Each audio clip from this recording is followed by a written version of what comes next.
آج کل جو بھابھی دیور کی لو اسٹوری کا واقعہ پھیل رہا ہے، بھابھی دیور کی لو اسٹوری عام ہو رہی ہے، کوئی روک ٹوک نہیں ہوتا اور ہمارے گھر کے گھر برباد ہو رہے ہیں۔ صرف ایک گھر کی بات نہیں ہے، سینکڑوں گھر ایسے ہیں جو بڑا بھائی خودکشی پر مجبور ہو گیا، بڑا بھائی کو اپنے چھوٹے بھائی سے گھن آنے لگتی ہے، بڑا بھائی اپنے چھوٹے بھائی سے نفرت کرنے لگتا ہے۔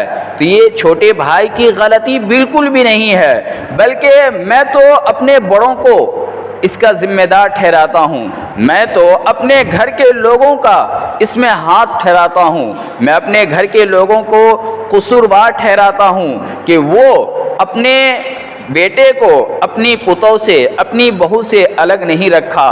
یہ نہیں کہ آج ہمارا ہی صرف گھر برباد ہے، بلکہ ایسے سینکڑوں گھر ہیں جو اس دلدل میں پھنسا ہوا ہے اور کہتے ہیں کہ ہمارا کلچر ہی یہی ہے، ہمارا رویہ یہی ہے، ہمارے گھر کا ماحول یہی ہے۔ تو اللہ کے بندے آپ ذرا سوچئے تو صحیح، جس سے آپ کو نقصان پہنچ رہا ہو، جس سے گھروں کی بربادی ہو رہی ہو، جس سے ایک لڑکی کی زندگی تباہ و برباد ہو رہی ہو، تو کیوں نہ ہم اس طریقے کو فالو کریں، کیوں نہ ہم اس طریقے کو اپنائیں، کیوں نہ ہم اس سنت کو اپنائیں جس سے ہمیں فائدہ ہو، جس سے ہمارا کوئی بھی نقصان نہیں ہو۔ میں اس لیے یہ بات کہہ رہا ہوں چونکہ آج کل یہ عام ہو چکا ہے، تو میں آپ کو آپ صلی اللہ علیہ وسلم کی ایک حدیث مبارکہ سناتا ہوں۔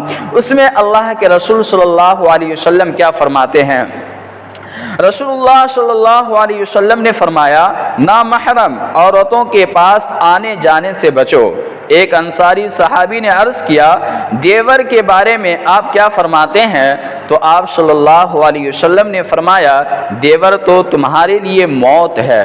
موت سے بھی کوئی چیز خطرناک ہو سکتی ہے۔ موت کا ورڈ آتا ہے کہ ہماری زندگیاں ختم ہو گئی، ہماری زندگیاں، ہمارا وجود ختم ہو چکا ہے۔ ٹھیک اسی طریقے سے اگر کوئی دیور اپنی بھابھی کو ہاتھ لگاتا ہے یا اس سے ہنسی مذاق کرتا ہے تو گویا کہ اس کی زندگیاں برباد ہو گئی، گویا کہ اس کا دنیا میں وجود ہی نہیں ہے۔ یعنی شوہر کے بھائیوں سے پردہ کا بہت ہی زیادہ اہتمام کرنا چاہیے۔ آج دیکھ لیں، ہم لوگ پردہ نہیں کرواتے، اور نہ بڑا بھائی اپنے چھوٹے بھائی کو کہتا ہے اس سے تم مذاق مت کرنا، سوچتے ناراض ہو جائیں گے۔ جب وہ یہی بات آگے پھیل جاتی ہے اور ہمارا گھر تباہ و برباد ہو جاتے ہیں تو اندر ہی اندر سے کٹتے رہتے ہیں یہاں تک کہ نفرت پیدا ہو جاتی ہے۔ تو دیکھیں، اللہ کے رسول صلی اللہ علیہ وسلم نے فرمایا کہ دیور سے پردہ کرنا چاہیے۔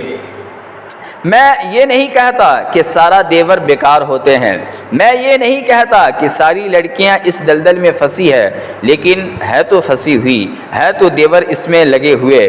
تو کیوں نہ ہم ابھی سے اس ماحول کو درست کریں، اس ماحول کو صحیح کریں، تاکہ ہماری جو آگے نسلیں آنے والی ہے وہ ہمارے گھروں میں پرسکون سے زندگی گزارے۔